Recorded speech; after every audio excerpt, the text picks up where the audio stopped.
Hey guys, welcome back to the Readers. I hope you are having an amazing day. Let's get right into the stories. The first one is a pro-revenge story. Cast me, Sarah, female 5'11", Mike, friend, store manager, Captain Martinez, my boss, Richard Thompson, who lost his car background. I work as a firefighter investigator for an independent department. For context, an investigator holds the rank of lieutenant and is based out of a large station equipped with 2 engines, 1 new 130-foot tower ladder truck, important later, 1 command vehicle, and 1 utility truck.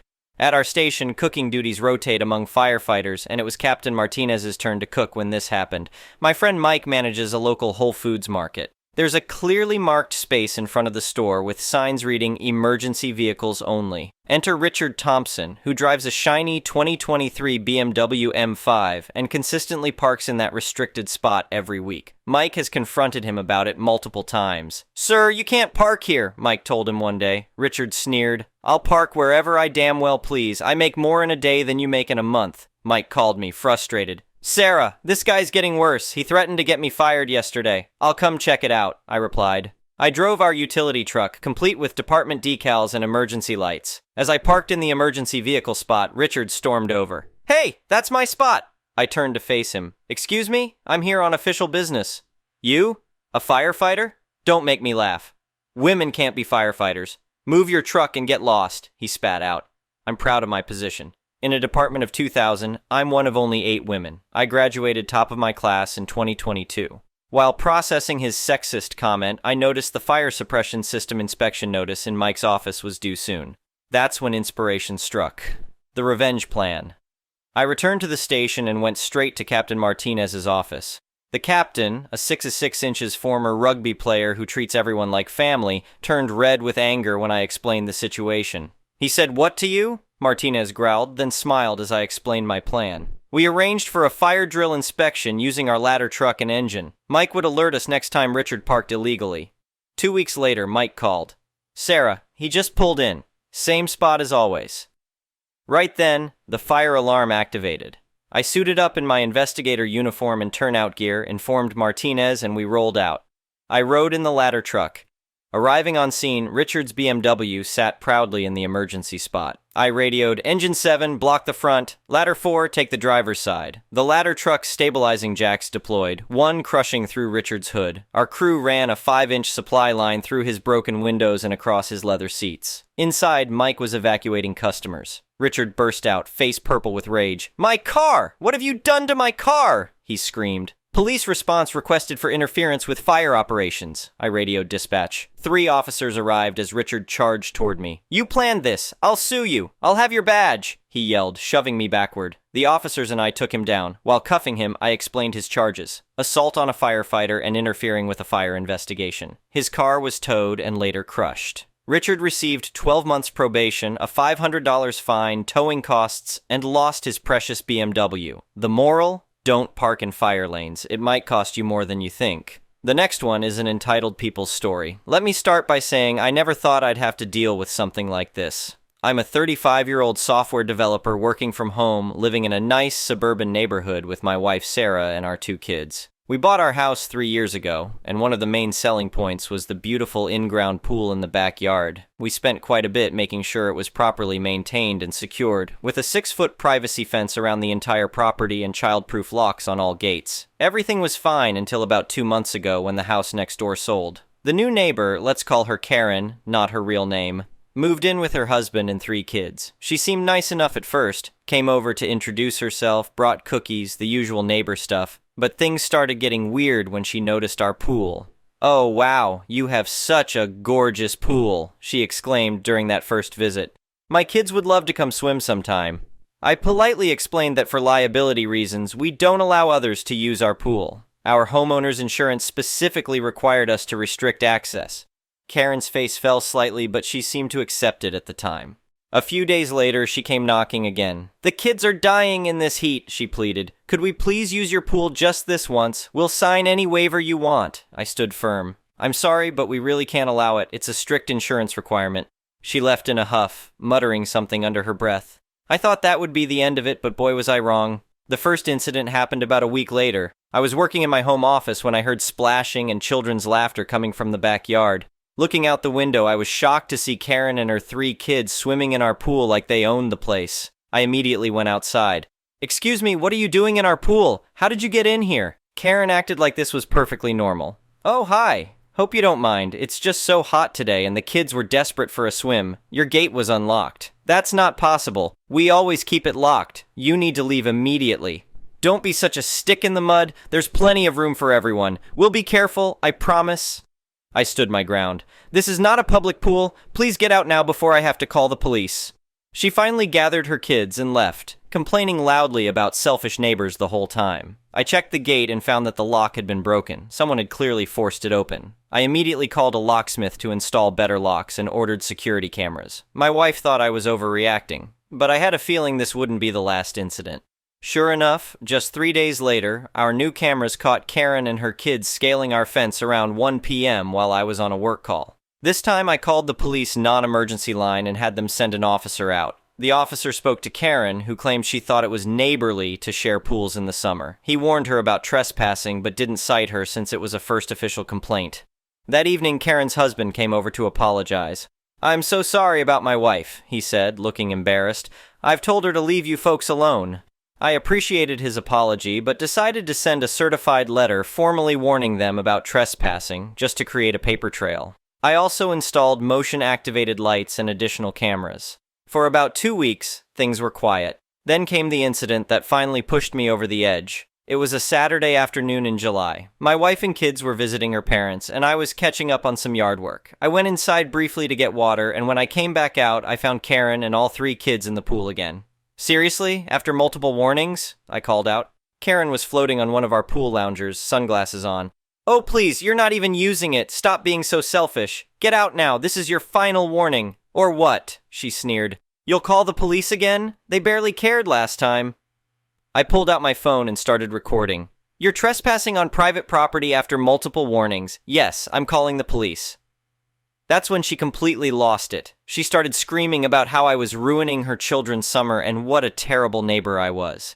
The kids started crying. She grabbed their pool toys, which they'd apparently brought over, and stormed toward the gate, yelling the whole time, "You're just a miserable person who wants everyone else to be miserable too. We moved here for a nice neighborhood and you're ruining everything. My kids are traumatized because of you." I kept recording as she left, capturing her kicking our gate on the way out. Then I called the police again. This time they took it more seriously since it was a repeat offense. They took my statement and reviewed the security footage, which clearly showed them climbing the fence. The officer said they'd be filing charges for criminal trespassing. Karen apparently got wind that charges were coming because she showed up at our door that evening in tears, begging me to drop the complaint. When I refused, she switched to threats. "You'll regret this. No one in the neighborhood will want anything to do with you after I tell them what horrible people you are. I'll make sure everyone knows you made my children cry." I simply closed the door and called my lawyer the next morning. He advised me to document everything and file for a restraining order, which we did. The day after we filed, Karen's husband came over again, this time with their real estate agent. Apparently, they'd only been renting the house next door, and the owner was evicting them for causing problems. The husband wanted to apologize again and let us know they'd be gone within 30 days. I thought that would be the end of it, but Karen wasn't done yet. She started posting on our neighborhood Facebook group about how we were elitist neighbors who traumatized children by not sharing our pool. She even claimed we had deliberately invited her kids over and then called the police on them as some kind of cruel prank. Fortunately, I had documentation of everything: the security footage, the police reports, the certified letter, and recordings of her threats. I had my lawyer send her a cease and desist letter regarding the defamatory posts. Most neighbors saw through her drama anyway. Several came forward to share their own stories about Karen's entitled behavior. Apparently, she'd been demanding to use other people's trampolines, basketball hoops, and even trying to help herself to vegetables from someone's garden. The criminal trespassing charges were filed, but the prosecutor agreed to drop them in exchange for Karen agreeing to move out of the neighborhood immediately and stay away from our property. Her husband found them a rental house across town, and they were gone within 2 weeks. We thought that was the last we'd hear from Karen, but about a month later we got served with a civil lawsuit. She was suing us for emotional distress and claiming her youngest child had developed aquaphobia because of our cruel treatment. She was demanding $50,000 in damages. My lawyer assured me the case was ridiculous and would likely be thrown out, but we still had to respond. We filed a countersuit for the cost of the security system, new locks, and legal fees. The day of the court hearing was almost comical. Karen showed up with a thick binder full of printed Facebook comments supporting her side of the story. She'd also brought pictures of her traumatized children playing sadly in a kiddie pool in their new backyard. Her entire case basically boiled down to, they were mean and wouldn't share. The judge was not impressed, especially when we presented our evidence. Security footage showing them breaking in multiple times, police reports documenting the trespassing photos of the damaged lock, the certified letter warning them to stay off our property, recordings of Karen's threats, documentation of her defamatory social media posts, statements from other neighbors about similar incidents.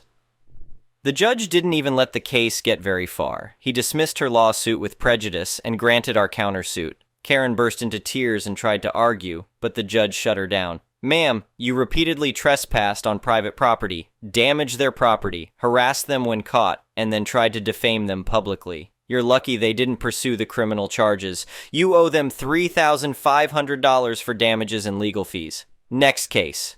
Karen's husband immediately wrote us a check for the full amount, apologizing yet again for his wife's behavior. We haven't heard from them since, though we occasionally see posts in neighborhood Facebook groups for other areas warning about the entitled pool lady. The whole experience led to some positive changes in our neighborhood, though. Several families with pools got together and started a neighborhood pool club. We rent the local community center pool once a month during summer for neighborhood pool parties, where everyone can swim safely and legally. Some of the families who supported Karen initially have actually apologized to us after seeing how she behaved in other neighborhoods. We've since upgraded our security system further and added no trespassing signs around the pool area. Our homeowner's insurance company was very happy with the improvements, and we even got a small discount on our premium. My wife and I still laugh about the absurdity of the whole situation. Imagine being so entitled that you think you have the right to break into someone's private property, use their pool without permission, and then sue them when they object. The best part? Karen's social media crusade against us completely backfired. Our local community Facebook groups now use "pulling a pool Karen" as shorthand for entitled behavior. Whenever someone posts demanding to use their neighbor's private property or amenities, the comments fill up with pool emojis. Looking back, I'm glad I stood my ground and documented everything carefully. It would have been easier to give in to her demands initially, but that would have only encouraged her behavior. Sometimes you have to deal with short-term drama to prevent long-term problems. We still get the occasional question from new neighbors about using our pool, but now we just direct them to the neighborhood pool club. It's a much better solution for everyone, except Karen, of course, but she'll have to find someone else's property to invade. The whole experience taught us valuable lessons about setting boundaries with neighbors and the importance of documenting everything when dealing with difficult people. It also showed us who our real friends in the neighborhood were, the ones who stood by us even when Karen was spreading lies. These days, our backyard is peaceful again. We can enjoy our pool without worrying about uninvited guests, and our security cameras haven't caught anyone climbing the fence in months. Sometimes the best revenge is simply living well and letting entitled people face the consequences of their own actions. As for Karen, last we heard she'd moved to another state after similar incidents in their new neighborhood. I almost feel sorry for her new neighbors. Almost. Update, 2 years later. I didn't expect to be posting an update about Pool Karen, but some recent events made me think you'd all be interested in how this saga finally concluded. About 6 months ago, I got a surprising email from Karen's husband, now ex-husband. He wanted to meet for coffee to discuss something important. I was hesitant at first, but he'd always been reasonable, so I agreed to meet at a local coffee shop. It turns out Karen's pool crashing behavior wasn't an isolated incident. After they moved away, she continued her entitled behavior in their new neighborhood. She got caught trying to use multiple neighbors' pools, home gyms, and even broke into someone's garage to borrow their riding lawnmower. Her husband finally filed for divorce when she got arrested for breaking into a neighbor's house to use their hot tub while they were on vacation. But here's where it gets interesting. During their divorce proceedings, Karen's lawyer discovered our security footage of her trespassing and her subsequent behavior in court. They used it as evidence in a custody hearing to show her pattern of poor judgment and disregard for boundaries. The judge awarded primary custody to her ex-husband, with Karen getting supervised visitation until she completes anger management and therapy. Her ex-husband wanted to meet to apologize again and let me know that our documentation helped protect his kids. He also shared something that explained a lot about Karen's behavior. She'd grown up wealthy with a pool, tennis court, and other amenities, but lost everything in her parents' bankruptcy. She apparently never adjusted to not having these things and felt entitled to use other people's property because that's how she grew up. Not that this excuses her behavior, but it at least explains it somewhat. The real reason I'm posting this update, though, is what happened last week. Our neighborhood pool club has been a huge success, and we recently started working with the city to build a proper community pool. We held a fundraising event at the community center, and guess who showed up? Karen walked in with her kids and their court-appointed supervisor. She'd moved back to the area to be closer to her kids during her visitation time. She froze when she saw me, but instead of causing a scene, she actually approached me. "I owe you an apology," she said, looking uncomfortable.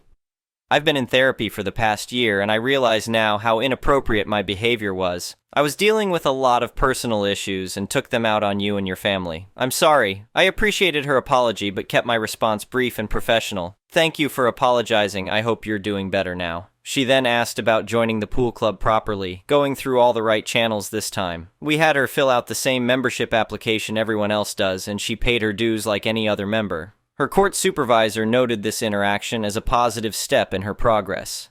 The neighborhood pool project is moving forward, and we're expecting to break ground next spring. Karen's ex-husband and kids have joined the pool club, and they're regular participants in our monthly swim events. Karen attends when it's her visitation time, and so far she's followed all the rules. Some neighbors were initially worried about letting her join, but I actually supported it. She's showing she can respect boundaries now, and her kids shouldn't miss out on community activities because of their mother's past behavior. Plus, having everything properly documented and organized through the pool club means there's a clear structure and consequences for any rule breaking. Our security cameras are still up, and we still maintain strict control over our private pool, but we haven't had any incidents since Karen left. In fact, our setup has become a model for other homeowners in the area. The local police department even asked me to give a presentation about home security and dealing with trespassing issues at a community safety meeting. The neighborhood Facebook group has mostly forgotten about Pool Karen, though the emoji thing stuck around. Whenever someone posts about entitled behavior, they still get flooded with responses. Even Karen laughed about it when someone explained it to her at a recent pool club meeting.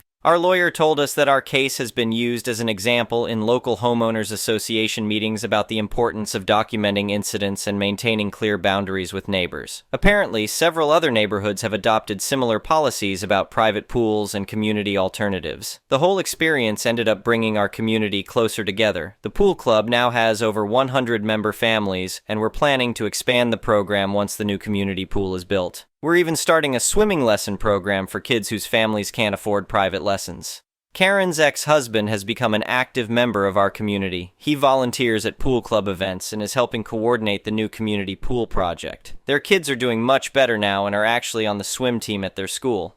As for Karen herself, her supervisor says she's making progress in therapy and taking responsibility for her actions. She still has supervised visitation, but she's following all the court requirements and working to rebuild her relationship with her kids in a healthier way. I still get questions about the original incident from new neighbors who hear the story, but now I can point to it as an example of how our community turned a negative situation into something positive. We have better security, a thriving pool club, and soon we'll have a new community pool that everyone can enjoy legally and safely. The whole experience reinforced something I've always believed. Standing up for yourself doesn't mean you can't also show compassion when someone genuinely tries to change. Karen's behavior was completely unacceptable, but seeing her work to improve herself and make amends has been surprisingly rewarding. Our private pool remains private, our security system is still active, and our boundaries are still firm. But now we also have a positive way to include everyone in summer fun through proper channels. Sometimes the best endings aren't about revenge or punishment, but about creating better solutions for everyone. That said, we did keep all the security footage, just in case. The next one is a malicious compliances story. Just read a post about sick leave policy backfiring and wanted to post my own story about it. Old work friend, we will call him Jesse, is a retired U.S. Marine. Guamanian, chill as hell, and unduckwithable. He was the coolest guys you'd ever meet, personable and worked hard. Can't say enough good things about him. Our supervisor was brand new, and one of these perpetual yes men. Anything the middle and upper management mentioned, even in passing, was holy gospel for this guy. I tell you, his lips were brown. He did everything in his power to kiss the starfish. Regardless of the impact on everyone's personal life or work environment, it didn't even register with this guy. 0 foxes given for his people, just whoever was above him. Jesse, being older, was looking at retirement. Between the corp and his civvy job, he was done doing a 9-5. He was beginning to have health issues and had frequent doctor's appointments. Right around the holidays, everyone wants to take leave, and we have a 50% staffing policy pretty much across the board at work. No more than half of our shop can be off at the same time. so it gets pretty cutthroat around Thanksgiving and XMAs. Everyone wants to flounce out for the holidays. New boss wants to be the personal savior of everything company. Tells everyone that we are going to do a 75% staff instead, and proceeds to shut down all of our leave slips. K, everyone getting sick. Boss gets mad and demands doctor's notes for all sick days, appointments, anything outside of work. Well, we all have pretty good insurance, so a $25 copay is now a day-off bounty, and there is pretty much a mutiny in the shop over this asshat's continuous stream of stupid policy. This hits Jesse especially hard. He's got a host of crap breaking down in his old body. After about the 6th or 7th time the new boss verbally dresses down Jesse for taking excessive sick time, he snaps. You want notes? You got 'em. He went through the union contract and discovered that documentation doesn't have to be from an actual doctor. Need a day because you felt sick? All you need per the union contract is a receipt for a bottle of Tylenol. Dentist appointment? The reminder note for your next appointment. The crown jewel of the shenanigans was his colonoscopy. Jesse got the proctologist to screenshot a picture of the inside of his colon and used it as his note. He retired a champion. Place isn't the same without him. Thank you for watching. I would really appreciate it if you could like the video and subscribe to our channel if you haven't already. We'll see you again tomorrow.